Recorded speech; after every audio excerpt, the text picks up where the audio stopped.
Bienvenue sur cette deuxième session de webinar. Vous avez peut-être pu suivre déjà les webinaires qu'on avait organisés sur le spread localisé. On a eu plus de 200 personnes connectées, donc merci à vous de nous suivre. Aujourd'hui, donc on attaque la deuxième session. Ça sera la dernière série de webinaires avant le 1er novembre. On a prévu d'en faire d'autres ultérieurement, plutôt autour de février-mars sur le programme travaux. Donc si c'est un mode de communication qui vous plaît, n'hésitez pas à nous le dire, comme ça on poursuivra dans cette voie. Alors aujourd'hui, on va d'abord faire un petit tour de présentation avant de commencer. Donc moi je m'appelle Marine Aliel, je travaille au service opérationnel de la direction commerciale de GRT Gaz. Je suis accompagnée de ma collègue Aude Chevalier, qui est dans le même service que moi. Et nous aurons également Barbara Pichérou, qui est chef de produit au service marketing et qui nous servira aujourd'hui de maître du temps et qui suivra en direct les questions que vous pourrez nous poser. Bonjour. Voilà, donc on a travaillé toutes les trois sur la fusion des zones depuis un bon moment maintenant. Et donc aujourd'hui, on est là pour vous parler des changements qui vont avoir lieu sur transaction suite à la fusion. Alors sur la partie transaction, en ce moment on est en train de finaliser les derniers tests SI. Tout se passe comme prévu, donc les signaux sautent au vert pour l'installation au 1er novembre. Donc on va vous présenter un peu tout ça. Vous verrez dans la présentation, il y aura deux parties principales. On va commencer par vous parler un peu des changements qui sont liés à, disons, à la nouvelle carte contractuelle. Donc la suppression de points, l'accès au nouveau PEG. On vous fera aussi des recommandations sur la bascule du 1er novembre. Ensuite, on passera sur des exemples de scénarios d'infovigilance.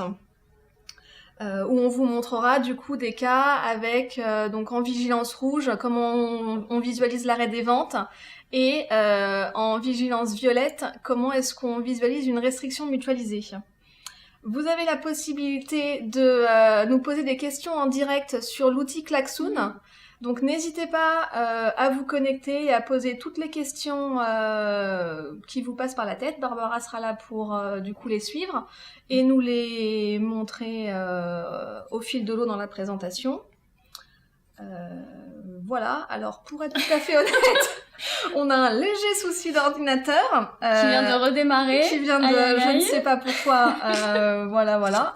Mais c'est bien parce qu'on est là pour parler de changement SI, donc comme ça vous voyez les difficultés au quotidien. C'est les joies du direct. Du coup on était prêts à commencer, on va peut-être attendre 5 minutes de plus. Non, ça redémarre, donc j'espère que on va retrouver la présentation rapidement. Que vous dire d'autre? On peut déjà vous dire, bon bah le webinar sera mis en ligne prochainement après la session. Vous pourrez également avoir accès aux sessions précédentes qui ont eu lieu sur le spread localisé. Tout ça, ça sera mis en ligne sur grtgaz.com. Donc, on attaque avec le changement de carte contractuelle. Alors, vous voyez, donc dans le sommaire, c'est ce que je vous disais. Donc, la première partie, topologie, nouvelle carte, PEG, bascule. Aude vous présentera ensuite tous les changements au niveau des publications existantes pour que vous voyez le nouveau format. Et ensuite, à la fin, on viendra donc sur les vigilances rouges et vigilances violettes.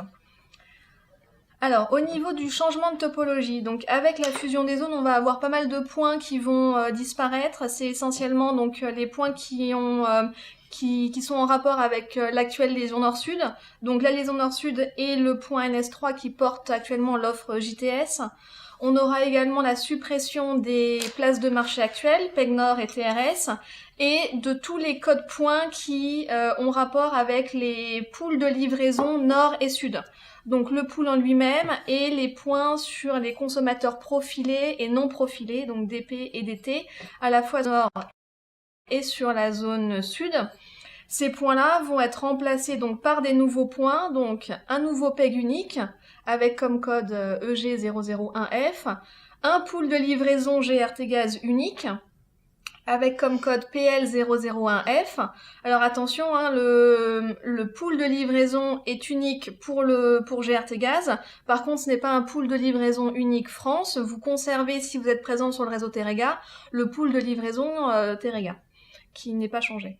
Et donc vous aurez également donc, des nouveaux codes pour les consommateurs profilés et non profilés, donc à l'échelle du réseau GRT Gaz, donc DP001F et DT00. Donc si on regarde du coup la nouvelle carte, donc voilà à quoi elle va ressembler.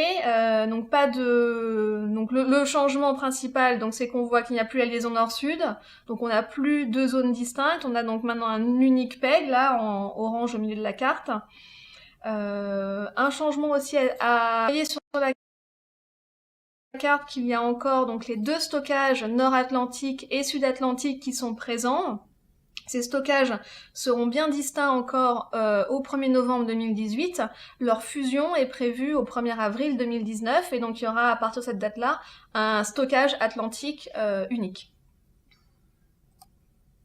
Alors pour l'accès au nouveau PEG, on a essayé de faire pour vous, donc l'idée c'est que tous les clients qui ont actuellement un accès ou à PEG Nord ou à TRS se verront attribuer automatiquement un accès au PEG unique. Donc vous n'avez pas de démarche particulière à faire, de résiliation et de resouscription, ça va se faire automatiquement. Au niveau du tarif, pas de changement non plus, on reste sur le même tarif qu'actuellement, donc c'est 500 € par mois.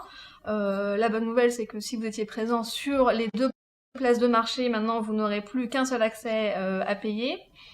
Pour les clients qui sont présents uniquement sur le réseau de Terega et qui avaient déjà un accès à TRS, donc vous aurez automatiquement un accès au PEG qui va se créer et le code shipper que vous devez utiliser sur le réseau de GRT Gaz sera toujours le même, donc c'est le code qui commence par GF quelque chose.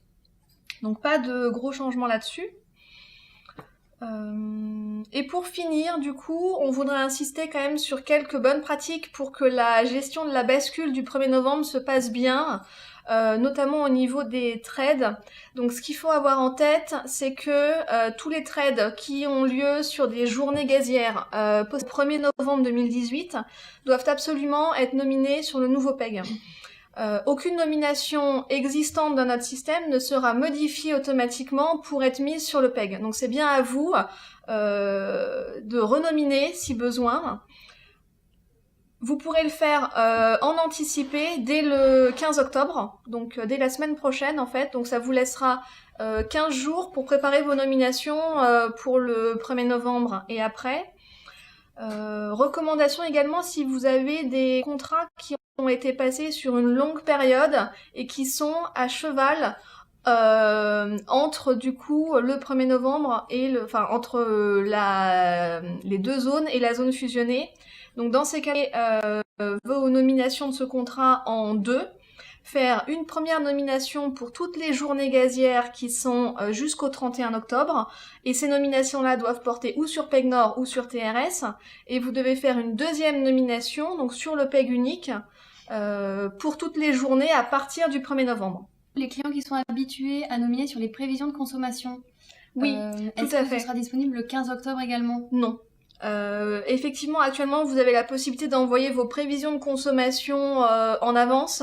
Ce ne sera pas possible. Donc vous pourrez nominer à partir du 31 octobre pour le 1er novembre sur le nouveau pool de livraison. Allez du coup sur l'avis de programmation. Ah, hop, le son est revenu. Le son est revenu, parfait. Voilà, donc pas grand chose de nouveau sur l'avis de programmation. Donc un seul bloc, GRT Gaz à la place de GRT Gaz Nord et GRT Gaz Sud.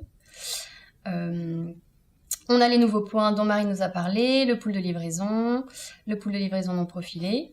Et alors ce qu'il faut retenir sur cette publication, c'est le déséquilibre. Donc le déséquilibre France demandé, c'est uniquement à la maille GRT Gaz. Ça peut prêter à confusion, il faut faire un petit peu attention là-dessus. Et le déséquilibre France programmé, du coup, par contre, c'est à la maille Global France, donc GRT Gaz plus Terega. Voilà pour l'avis de programmation. Si on regarde l'avis de réalisation, hop.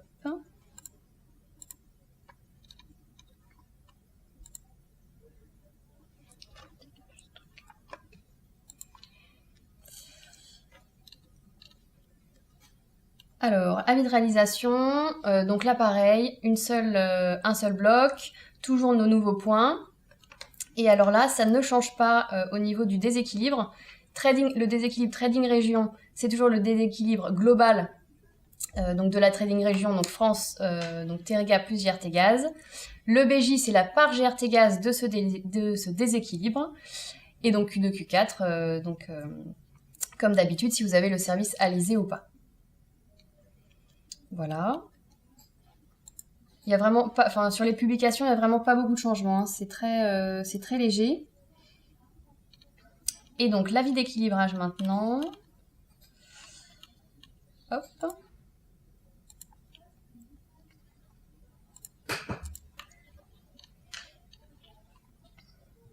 Donc, on va prendre la journée du 4 octobre. Donc, l'avis d'équilibrage, le coefficient K0. Donc, on n'a plus que deux K0, le K0B et le K0H.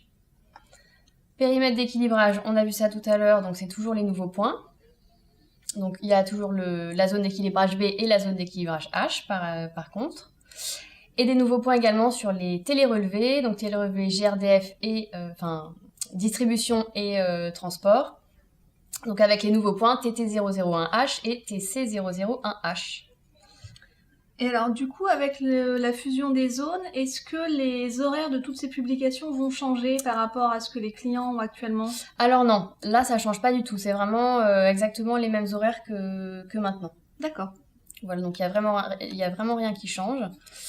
De toute façon, tout ce qu'on vient de vous dire là, alors on a perdu également le lien, mais c'est disponible sur le site internet. Donc sur les guides techniques qui sont disponibles sur notre site internet. Je ne sais pas, je crois je l'ai pas en favori. Mais du coup, les GRTGas.com comme dans la barre. Hop, alors. Hop. Voilà, donc vous pouvez aller dans Clients, Fournisseur Trader, Boîte à outils acheminement. Non, pas du tout. Transaction, pardon. Consulter la documentation. Voilà, et donc là, vous avez tous les guides techniques qui ont été mis à jour. Donc, tous les guides dont la mise à jour est le 8 août, la 2018, c'est donc les guides techniques qui ont été mis à jour pour la fusion des zones. Voilà, donc l'avis de programmation, l'avis de réalisation, l'avis d'équilibrage. On a aussi l'avis de capacité opérationnelle, mais qu'on verra tout à l'heure dans la présentation. Le programme travaux aussi qu'on verra tout à l'heure. Voilà. C'est à peu près tout sur les publications. Donc je relaisse la main à Marine pour qu'elle nous parle de vigilance. Ok. Barbara, donc on attaque la partie vigilance. Est-ce qu'on a des questions sur les publications ou pas? Non, on n'a pas eu de questions sur les publications. On a vu quelques remarques sur le son, mais maintenant le son a l'air d'être revenu. Ok, donc, parfait. Voilà. De toute façon, vous pourrez revisualiser ensuite tout ce webinaire après la présentation. Donc pas de problème, pas de panique pour ceux qui n'avaient pas de son. Très bien. Du coup, on va attaquer avec donc la partie vigilance. Alors, on va commencer par voir du coup le cas du mécanisme d'arrêt des ventes et de coupure du Yuli. Alors, pour rappel, ce mécanisme donc fait partie donc des mécanismes de marché qui sont identifiés dans le cas de la gestion des congestions. Donc on a donc un processus global où on a donc un suivi de l'infovigilance avec donc par limite la détermination du niveau d'alerte atteint sur chaque limite et ensuite plusieurs mécanismes de marché qui sont identifiés. Donc le premier mécanisme qui se met en place, c'est justement cet arrêt des ventes, coupure de l'interruptible, coupure du Yuli. Ensuite, suite à ce mécanisme, il y a la mise en place du spread localisé. Donc ça, c'était les webinaires qu'on a fait précédemment. Et le dernier mécanisme le dernier recours, en fait, qu'on a après le spread localisé et que Aude nous présentera tout à l'heure, c'est la restriction mutualisée. Donc là, on va d'abord s'intéresser au tout premier mécanisme d'arrêt des ventes. Alors, donc c'est un mécanisme qui apparaît, qui va être lancé quand on va atteindre une vigilance rouge. C'est un mécanisme qu'on peut lancer en DEED et en intra-J. J'insiste là-dessus parce que c'est le seul mécanisme qui va vraiment être lancé en DED. Le spread localisé et la restriction mutualisée auront lieu uniquement en intra-J. Donc c'est vraiment le premier mécanisme hein, dans l'échelle chronologique. Alors comment est-ce que vous allez voir qu'on est en train de lancer un arrêt des ventes? Alors, l'information, elle va être d'abord disponible sur notre site Smart GRT Gaz. Donc c'est ce portail qui va devenir vraiment votre point d'entrée pour tout le suivi de l'infovigilance. Donc je vous ai mis l'URL, enfin la future URL, parce que pour l'instant donc là la nouvelle version de Smart n'est pas encore installée, mais donc sur ce lien-là, vous pourrez donc avoir accès aux informations d'infovigilance. Et donc vous allez arriver sur une page où vous aurez donc plusieurs onglets. Intra-J, J+1 et J+2 à J+5 qui vous donneront à chaque fois, donc sur un horizon de temps différent, les informations d'infovigilance pertinentes. Donc sur l'onglet Intra-J, qui est le plus complet, vous allez avoir 3 blocs par type de limite, donc les limites nord-sud, est-ouest et sud-nord.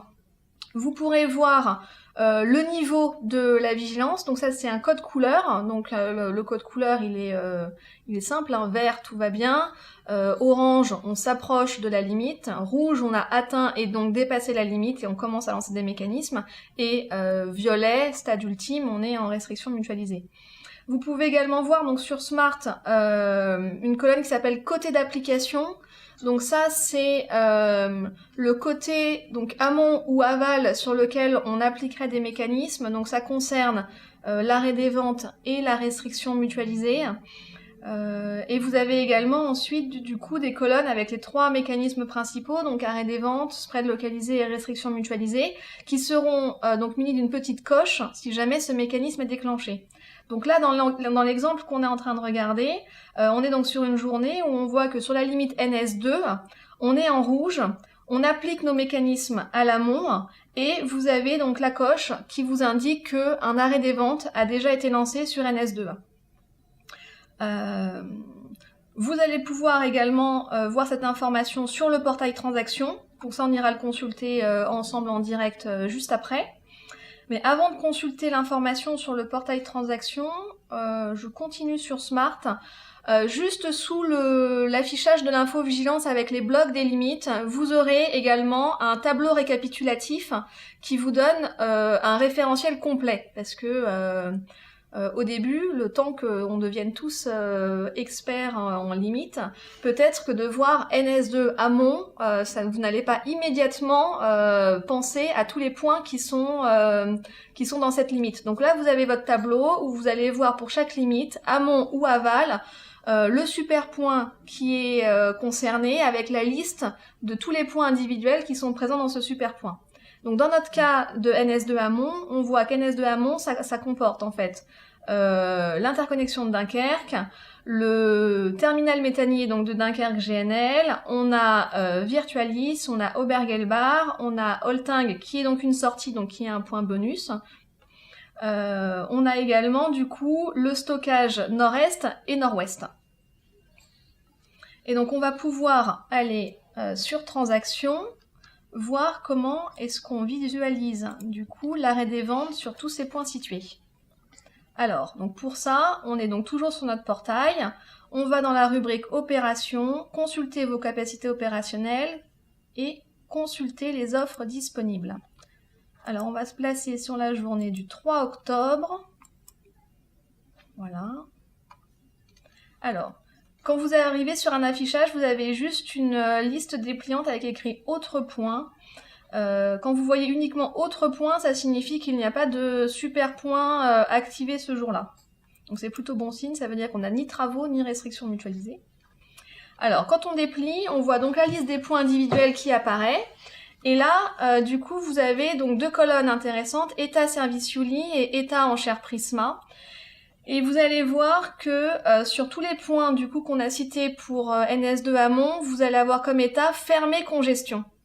Ça vous permet de distinguer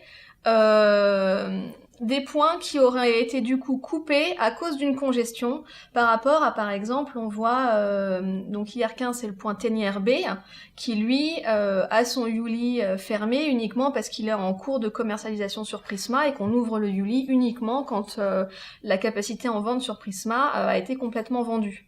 Donc on voit que sur donc Dunkerque, IR6, le service Yuli est bien fermé congestion.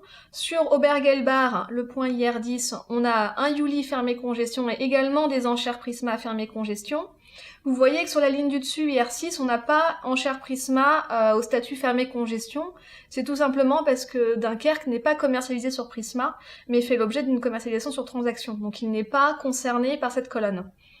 On peut voir également, par exemple, que donc IR11, c'est le point Holting. Holting est en sortie.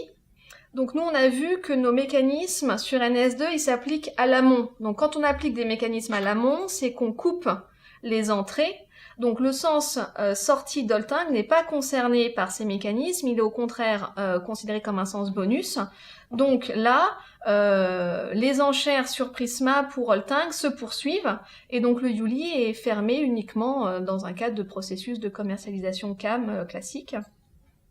Sur Virtualis, on a également la même situation que sur Obergelbach, on est en fermé congestion et pour les enchères et pour le Yuli.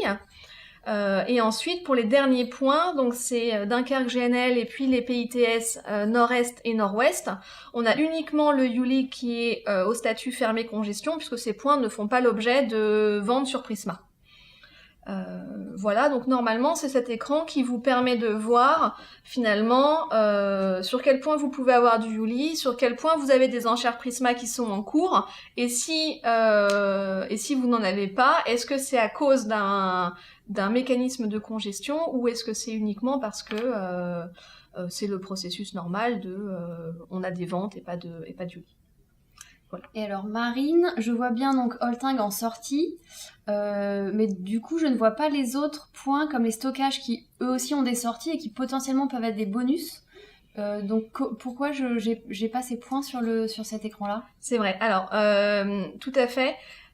Effectivement, dans le cas de NS2 amont, tous les points qui, donc dans le sens sortie, vont être un bonus. Donc ça peut être Holting, mais ça peut être également la sortie stockage. Donc la sortie, c'est le sens injection. Ces points-là sont bien des bonus. Par contre, ce menu n'affiche uniquement que les points qui sont éligibles au Yuli. Or, le service Yuli, en fait, est uniquement offert sur le sens principal d'un point. Donc, par exemple, Holting, même s'il y a de la capacité dans les deux sens, son sens principal, c'est bien la sortie France. Donc là, on le voit. Là, pour les stockages, en fait, alors, un stockage n'a pas vraiment de sens principal.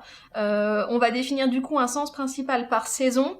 Là, on s'est mis dans une situation d'hiver. En hiver, son sens principal, on considère que c'est le sous-tirage. Donc finalement, le sens sortie qui correspond à l'injection, du coup, n'est plus éligible au Yuli. D'accord. Voilà pour l'arrêt des ventes. On a une question d'une personne sur l'arrêt des ventes. Lorsque vous activez la suspension des ventes interruptibles, envoyez-vous un mail aux expéditeurs? Non.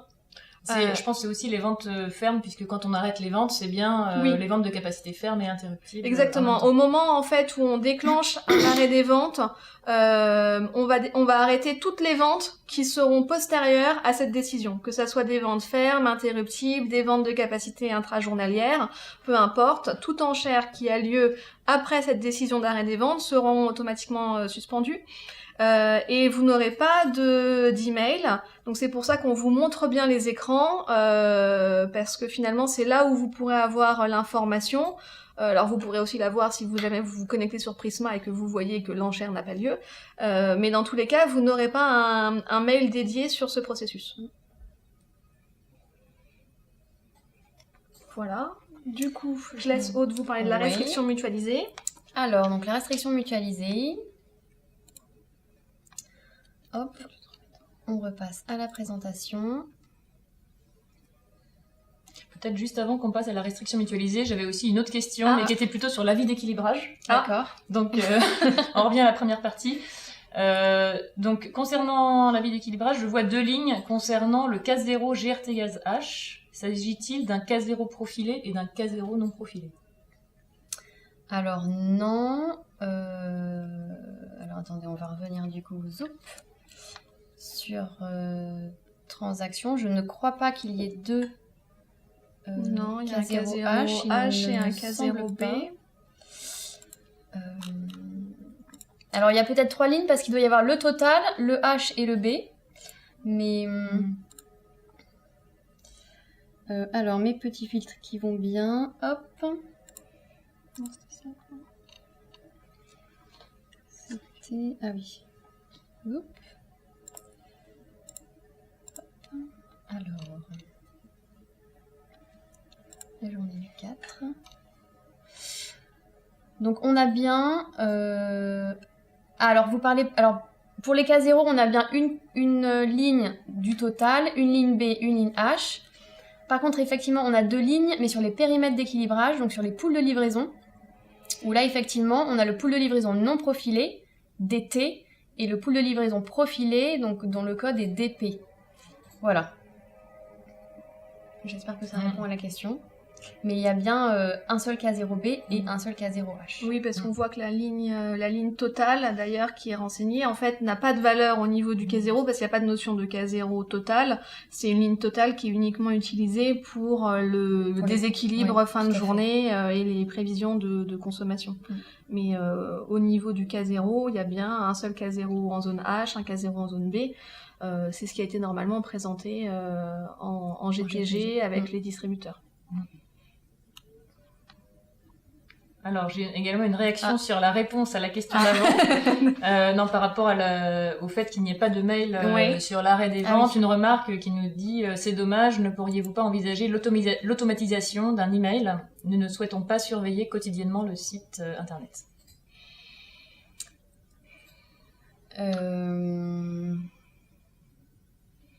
Alors, ça n'avait pas été forcément pensé comme ça.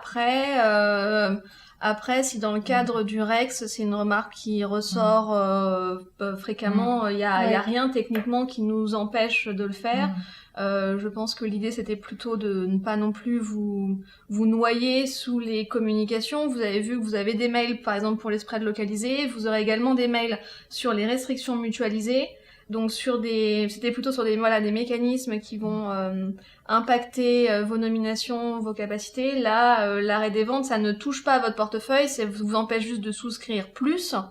Parce qu'en fait, on peut pas vraiment envoyer un mail en automatique, on est obligé d'avoir une action manuelle. Et qui dit action manuelle dit toujours un petit laps de temps en plus, quoi. Et du coup, là, la vigilance rouge, au niveau des horaires, c'est vrai qu'on aimerait... On la voulait assez rapide parce que normalement, vous avez l'information vers... nous, on a l'information vers -10. Donc, finalement, le temps d'envoyer la vigilance, l'heure H serait déjà passé. Et donc, vous allez peut-être manquer l'information avant les premières actions de l'heure H. Donc...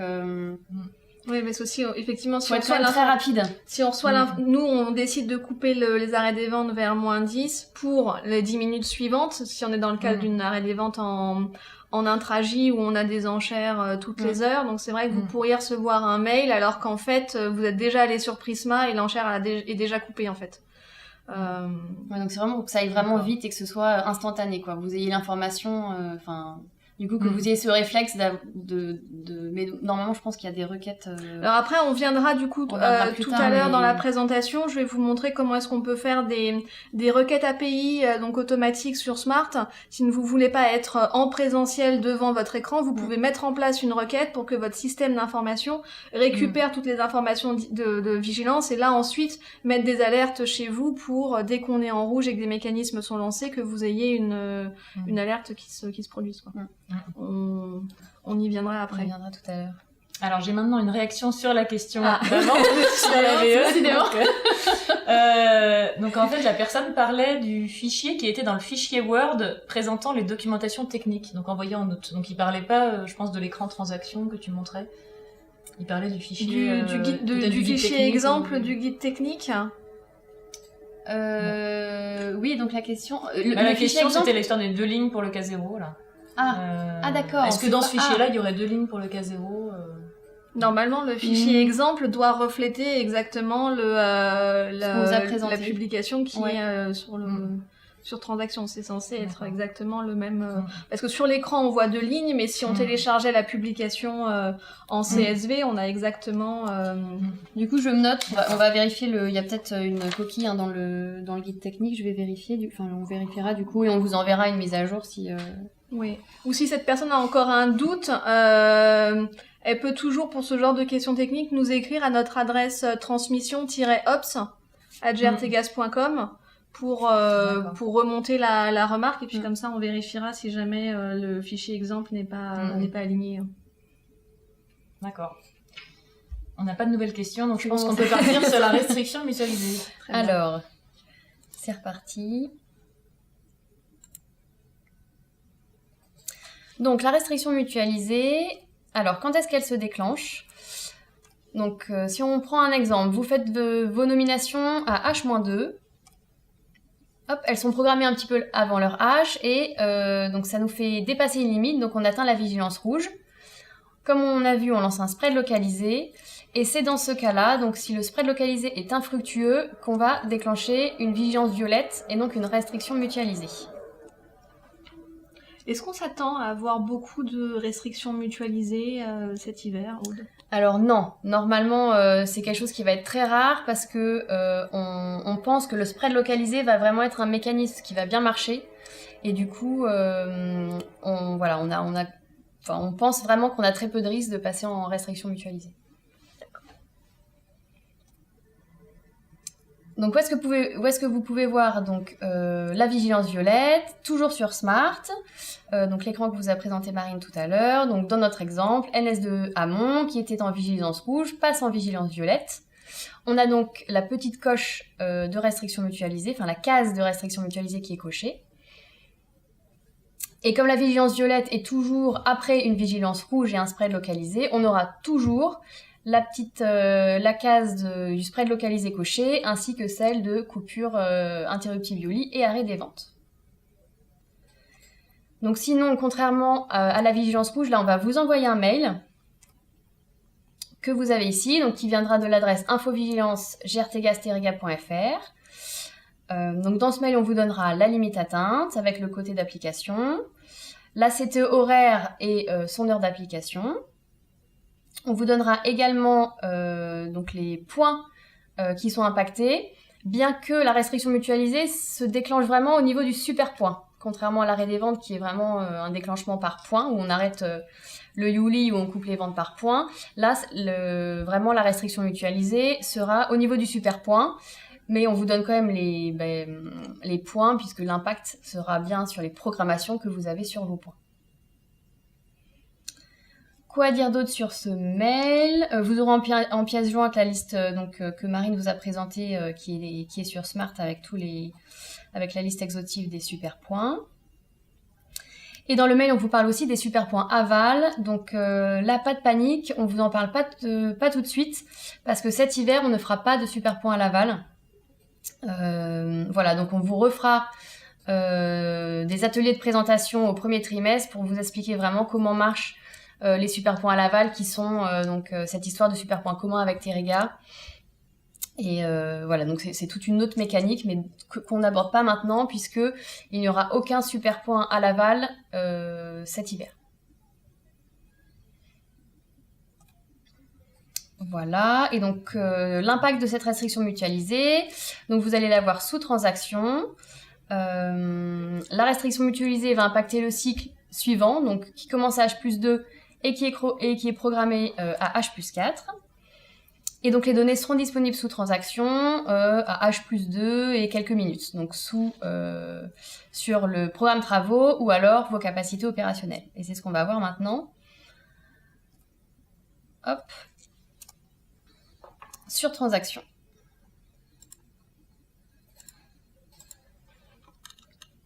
Alors, si on regarde le programme travaux,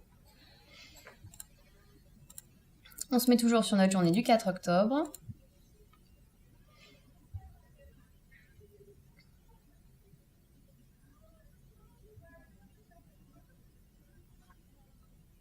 Voilà, donc c'est toujours un peu lent, mais on est sur nos environnements de test. Non, c'est bon. Alors, on voit bien là que le 4 octobre, on a activé SPNS2U, donc qui apparaît maintenant sur le programme travaux, donc avec un taux de restriction et une CTE. Alors ça, c'est attention, petit point d'attention là-dessus, ce sont des données journalières, donc c'est basé sur une moyenne, donc ça prend pas en compte le prorata temporis. Donc on a un peu ce problème quand on fait des AFM, tout ce qui est modification des restrictions en intraday. Voilà, c'est pas des données qui sont vraiment utilisables puisque c'est à la maille journalière et ça ne reflète pas vraiment vos droits, les droits que vous allez avoir sur le reste de la journée. Et c'est pour ça qu'on va regarder, donc ce qui est très important, c'est votre COA garantie qui va être disponible sur les avis de capacité opérationnelle. Et c'est ce qu'on va voir du coup maintenant. Alors attends, parce que moi j'ai quelques petites questions quand même sur le programme travaux avant que tu changes. Je me demandais, en fait, là on a dit que la restriction mutualisée, ça n'a lieu qu'en intra-J. Pourtant, le programme travaux, actuellement, il n'est publié qu'une seule fois en J-1 vers 15h. Oui. Donc comment est-ce que du coup les clients en intra-J vont avoir cette information de l'activation du superpoint? Alors, à chaque fois qu'on va lancer une restriction mutualisée, on va republier automatiquement le programme travaux. D'accord. Voilà, du coup, effectivement, il ne faut pas faire une requête que sur le premier de 15h, mais ensuite, tout au long de la journée, au cas où on ait une restriction mutualisée. Et ça me fait penser aussi que l'horaire du programme travaux va changer. Donc, on a un peu adapté les horaires du premier cycle. Et du coup, là, vous le receviez à peu près vers 14h50. Maintenant, il sera plutôt disponible vers donc une heure avant, vers 13h50 à peu près. Voilà, donc il va falloir... donc pour les clients qui ont des timers qui vont chercher le programme travaux, il faudra l'avancer un peu, puisqu'il sera disponible donc normalement un petit peu avant le... Alors, c'est toujours des timings de pré-production, là, donc on n'a pas vraiment les timings exacts qui seront là en production, mais ce sera à peu près cet horaire-là, autour de 14h, un petit peu avant.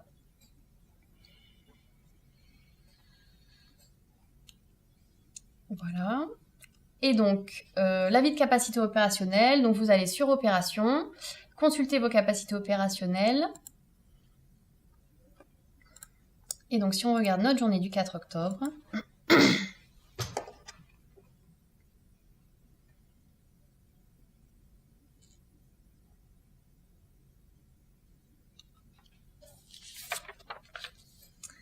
voilà, donc on a bien notre super point, on retrouve notre taux de restriction.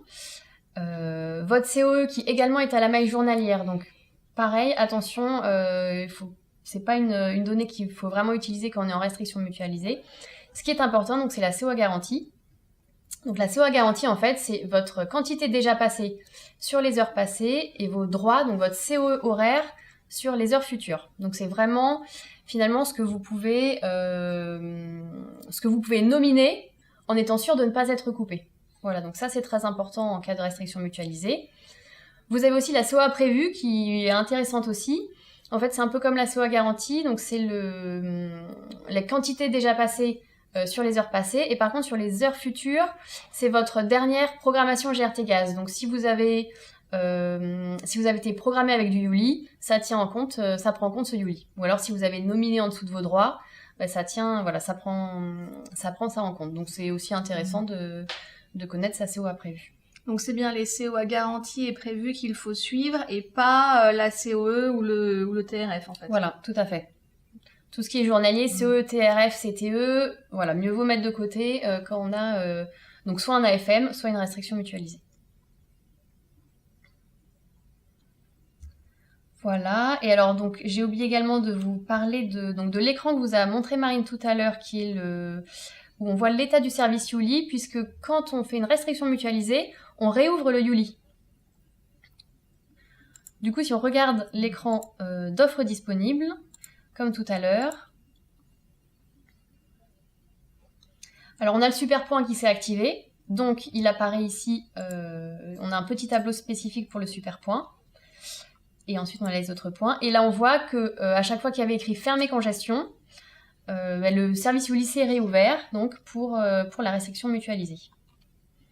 Et il est donc juste fermé sur All Time, qui est une sortie, donc qui est dans le sens inverse du super point, et donc un bonus. Donc il y a toujours ces enchères Prisma ouvertes. Voilà pour ce qui est de la restriction mutualisée. Donc je ne sais pas si on a des questions là-dessus. Alors on a une question qui vient d'arriver sur le programme travaux.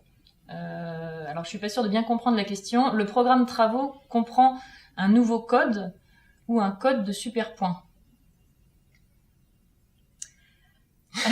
Alors un nouveau code ou un code de... en fait, dans votre programme travaux, vous allez avoir tous les nouveaux super points qui vont être donc qui sont activables dans le flux, enfin pour le flux nord vers sud, qui est notre flux actuel de cette année. Donc tout ce qui est NS, tout ce qui est SPNS va apparaître dans le programme travaux. Vous avez les 4 super points qui existent actuellement, là, SP 1, 2, 3, 4, qui eux vont être remplacés donc par les premiers super points, donc N1, N2, N1, N2, N3 et NS1. Donc ça, ce sera ce sera remplacé, ce sera des nouveaux super points. Et il y aura les super points cœur de réseau, qui donc vont être nouveaux, NS2, NS3 et NS4. Voilà, je sais pas trop si c'est la question.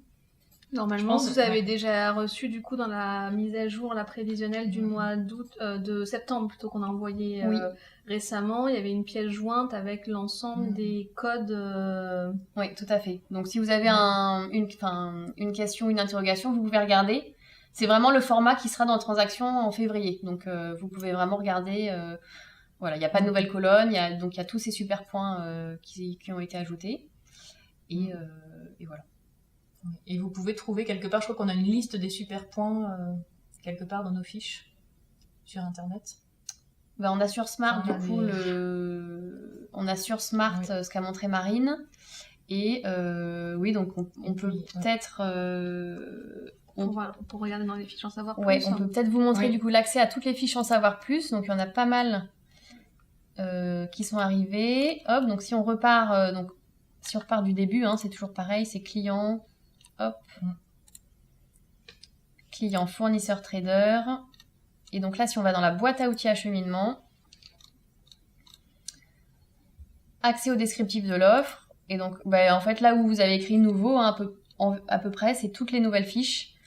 Toutes les nouvelles fiches en savoir plus. Donc, il y a des anciennes fiches qui ont été juste mises à jour, mais voilà, avec les nouveaux points, les anciens points, des toutes petites modifications. Et par contre, on a vraiment des nouvelles fiches qui sont très intéressantes, donc qui décrivent un peu ce qu'on vient de vous dire là. On a la liste des super points, les super points, la COA garantie, donc qui vous explique un peu ce qu'on vous a dit, vigilance déclenchement des mécanismes. On a aussi restrictions mutualisées ici. Donc n'hésitez pas à regarder ces fiches. On a essayé de les faire courtes et intuitives. Donc n'hésitez pas à vous les approprier avant le 1er novembre et à revenir vers vos chargés de compte si jamais du coup il y a un contenu qui vous semble pas clair. N'hésitez pas à nous contacter pour nous poser toutes les questions que vous pouvez avoir avant le 1er novembre ou même d'ailleurs après le 1er novembre. Il n'y a pas de limite de temps. Voilà, et donc le point vraiment important qu'il faut retenir, on l'a déjà dit par rapport à la vigilance rouge, c'est de vraiment l'infovigilance de Smart est vraiment importante pour suivre tout le déclenchement des mécanismes. Et donc Marine, je crois que tu vas nous expliquer. Tout à fait, parce que donc l'idée c'est bien que pour qu'on n'ait pas à faire de restrictions mutualisées, c'est que vous ayez bien l'information qu'un spread localisé est en cours, que vous puissiez répondre au spread localisé, ce qui, comme ça, fait que on s'arrête là dans les processus de congestion et on n'a pas à passer au dernier stade de coupure des capacités. Et alors pour ça, donc on a prévu du coup un nouveau dispositif où vous pourrez donc faire des requêtes directement de l'API de Smart pour récupérer les données d'infovigilance. Donc pour ça, vous avez 2 moyens. Alors le premier, c'est vous avez déjà en fait des URL qui sont présentes sur Smart et qui vous permettent de faire une requête de l'API et de récupérer l'ensemble des données de Smart sur la période J-1, J+1. Donc c'est les liens que j'ai surlignés en jaune sur la copie d'écran. Donc c'est dans la section qui s'appelle abonnement. L'onglet B2B, vous avez donc les 2 liens, donc c'est exactement les mêmes, ça dépend juste du format de sortie. Vous pouvez requêter ou en format XML ou en format CSV, selon ce que vous préférez. Donc là, ça vous récupère toutes les données sur J-1, J+1, y compris l'infovigilance. Donc ça fait une certaine masse de données. Je vous ai également mis une requête spécifique si jamais vous n'êtes intéressé que par les données d'infovigilance. Vous pouvez utiliser l'URL qui est indiquée là en bleu. Ça vous donnera donc toutes les données d'infovigilance et vous pourrez modifier les dates qui vous intéressent sur la partie start date et end date pour savoir si vous voulez, est-ce que vous voulez récupérer que l'infovigilance de l'intra-J, est-ce que vous voulez avoir toutes les données entre J et J+5, vous pouvez, ou si vous voulez requêter dans le passé, hein, par exemple, hein, vous pouvez du coup moduler les dates comme vous voulez. Donc ça sera disponible du coup dès le 1er novembre, dès que les données seront présentes sur Smart. Donc n'hésitez pas à vous en servir si besoin, ça vous permet d'être informé en temps réel, sans avoir à être physiquement présent devant votre écran. On a une question sur la restriction mutualisée. Pouvez-vous confirmer que j'ai correctement compris ?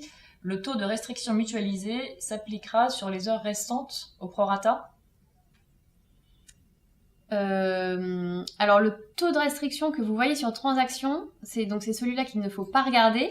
C'est le taux de restriction moyen, donc ce n'est pas le taux de restriction qui va impacter les heures restantes.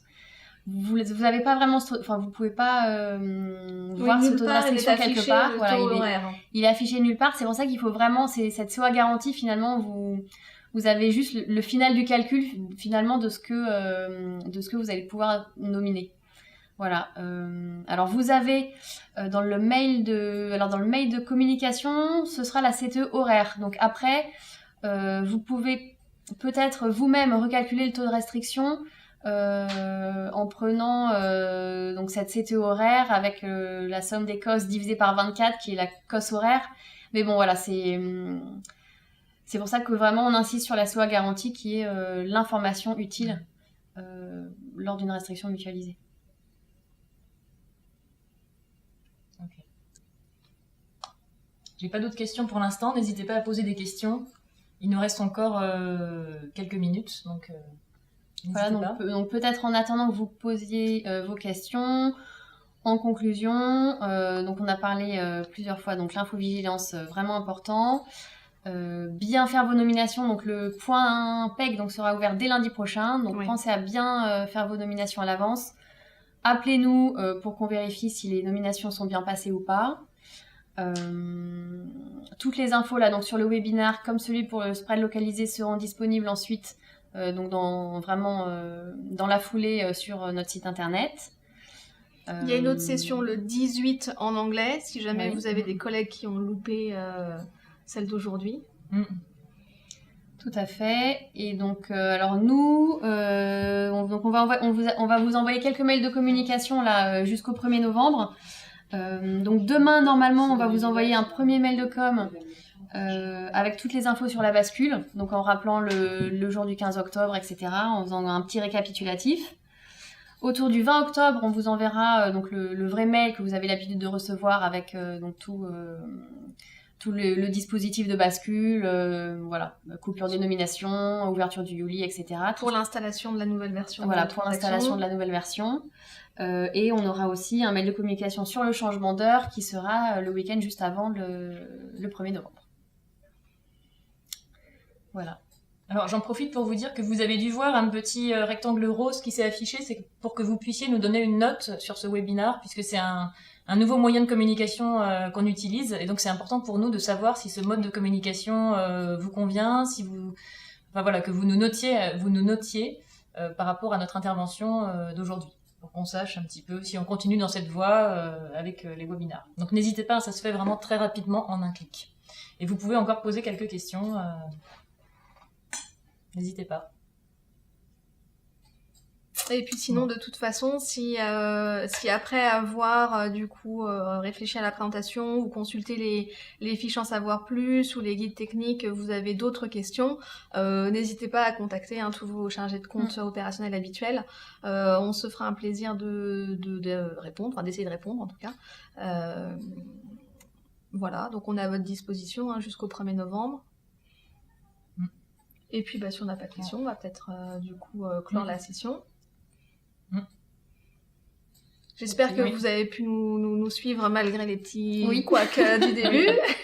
Mm. Et puis voilà, on espère que du coup ça vous a apporté des informations intéressantes et que ça vous a rassuré sur le changement. Et puis on vous dit au 18 octobre pour Voilà. la session en anglais. Merci beaucoup de nous avoir suivis. Merci. Merci, au revoir. Au revoir. Au revoir.